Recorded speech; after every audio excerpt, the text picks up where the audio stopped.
ప్రసన్నచిత్తుడు గుమ్మము తలుపు తీయుట. ప్రసన్నచిత్తుడు నిన్ను చేరనిచ్చుటకు నాకు నిండు మనస్సు కలదని చెప్పి వెంటనే తలుపు తీసెను.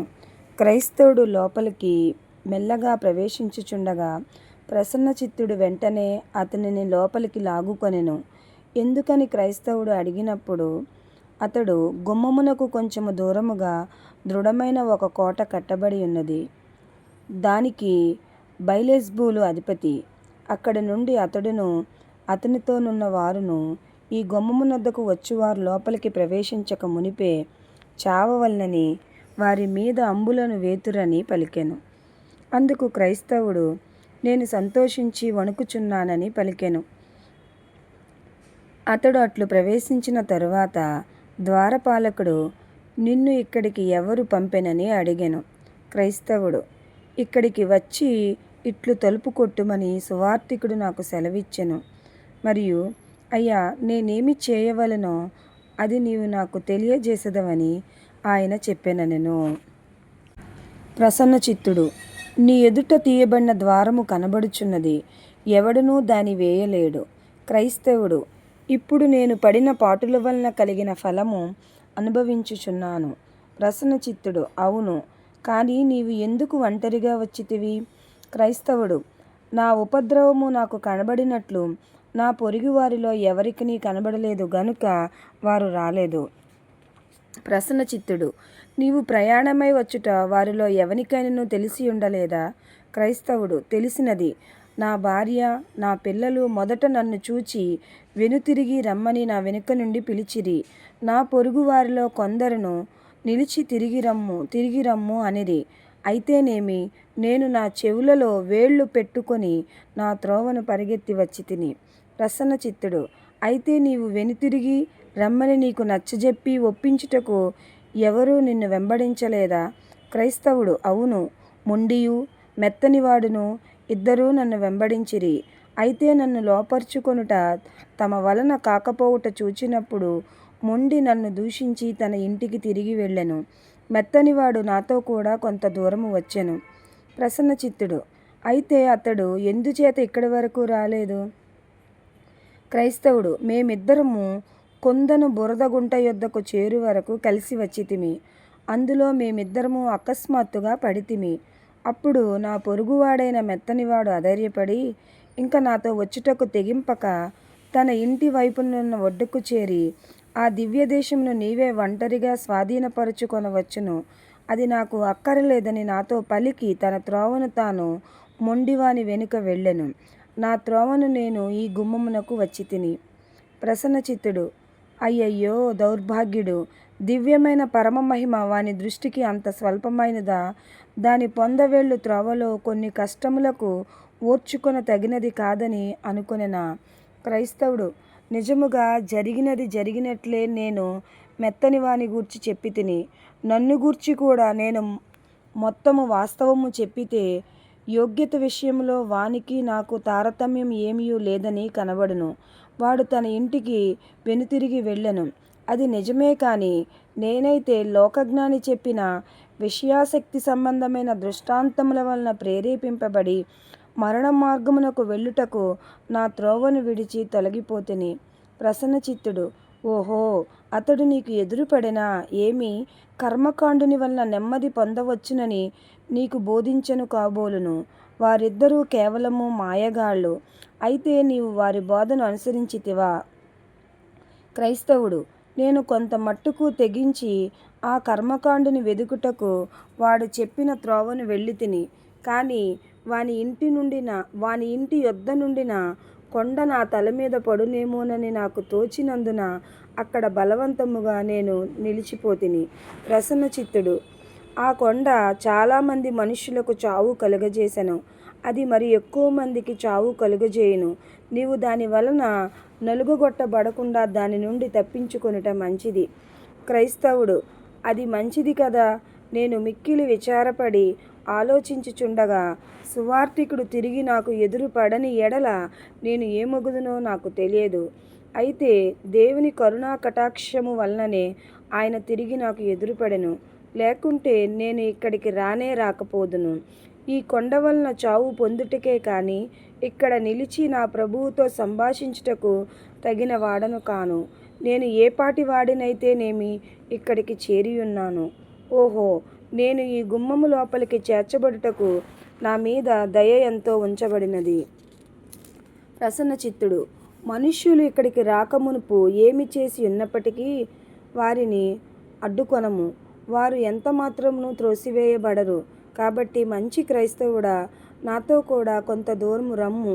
నీవు వెళ్ళవలసిన త్రోవను గూర్చి కొన్ని సంగతులను నీకు బోధించెదను. నీ ముందర చూడుము. ఈ ఇరుకు త్రోవను చూచితివా? అదే నీవు వెళ్ళవలసిన మార్గము. అది పితరుల వలన, దేవుని ప్రవక్తల వలన, క్రీస్తు వలన, అపోస్తులనబడిన ఆయన శిష్యుల వలన ఏర్పాటు చేయబడి ఒకడు కొలత వేసి గీచినట్లు తిన్నగానున్నది. ఇదే నీవు నడవవలసిన మార్గము. క్రైస్తవుడు. మంచిది. కానీ ఒక క్రొత్తవాడు దారి తప్పినట్లు మలుపులు, వంకర టింకర మెలికలు ఏమైనను లేవా? ప్రసన్నచిత్తుడు. ఉన్నవి. అనేకమైన త్రోవలు దీనిని కలిసి ఉన్నవి. అవి వెడల్పు గల వంకర త్రోవలు కాగా యుక్త మార్గమే తిన్నగాను ఇరుకుగాను ఉన్నది గనుక ఆ భేదము వలన వేరే త్రోవలలో దీనిని బాగుగా తెలుసుకొనవచ్చును. అప్పుడు నా కలలో నేను చూచినది ఏమనగా, క్రైస్తవుడు తన వీపు మీదనున్న భారము పరిహరించుకొనుటకు ప్రసన్నచిత్తుడు సహాయం చేయగలడేమో అని అతనిని అడిగాను. అతడు దాని నుండి ఇంకా విడుదల పొందలేదు గదా, మరియు సహాయము లేకుంటే ఏ సాధనము వల్లనైనను దాని పోగొట్టుకొనలేకపోయాను. అప్పుడు ప్రసన్నచిత్తుడు అతని చూచి, నీ భారము నుండి నీకు విమోచనము కలుగు చోటకు చేరు వరకు నీవు సహనముతో దానిని మోయవలెను. అక్కడ దాని అంతటా అదే నీ వీపు నుండి పడిపోవునని చెప్పెను. అప్పుడు క్రైస్తవుడు తన నడుము కట్టుకొని తన త్రోవను వెళ్ళుటకు ప్రయాణమై ఉండగా ప్రసన్నచిత్తుడు, నీవు ఈ గుమ్మము యొద్ద నుండి కొంత దూరము వెళ్ళినంతలో భావసూచకుని ఇంటికి చేరుదువు. ఆయన తలుపును నీవు తట్టవలెను. అప్పుడు ఆయన నీకు దివ్యమైన వస్తువులను కనపరుచునని చెప్పెను. కాబట్టి క్రైస్తవుడు తన స్నేహితుని యొద్ద సెలవు పుచ్చుకొని ఆయన తిరిగి, దేవుడు నీకు శుభ ప్రయాణము దయచేయునుగాక అని క్రైస్తవుని దీవించెను. క్రైస్తవుడు తన త్రోవలో వెళ్ళి కొంతసేపటికి భావసూచకుని ఇంటికి వచ్చి మాటిమాటికి తలుపు తట్టెను. తుదకు ఒకడు గుమ్మము దగ్గరకు వచ్చి, నీవు ఎవడవు అని అతనిని అడిగాను. క్రైస్తవుడు, అయ్యా, ఇదిగో నేను ప్రయాణస్తుడను. నా మేలు కొరకు ఇక్కడికి రావాలనని ఈ ఇంటి యజమానునికి పరిచయస్తుడైన ఒకని వలన బోధించబడి వచ్చి తిని గనుక నేను ఈ ఇంటి యజమానునితో మాట్లాడగోరుచున్నానని పలికెను. కాబట్టి అతడు ఇంటి యజమానుని పిలిచెను. ఆయన కొంతసేపటికి క్రైస్తవుని యొద్దకు వచ్చి, నీకేమి కావాలనని అడిగాను.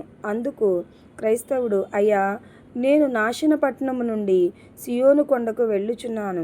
ఈ మార్గమందు ప్రవేశించు ద్వారమునొద్ద నిలుచు మనుష్యుని చేత నేను బోధించబడి ఇక్కడకు వచ్చి తిని.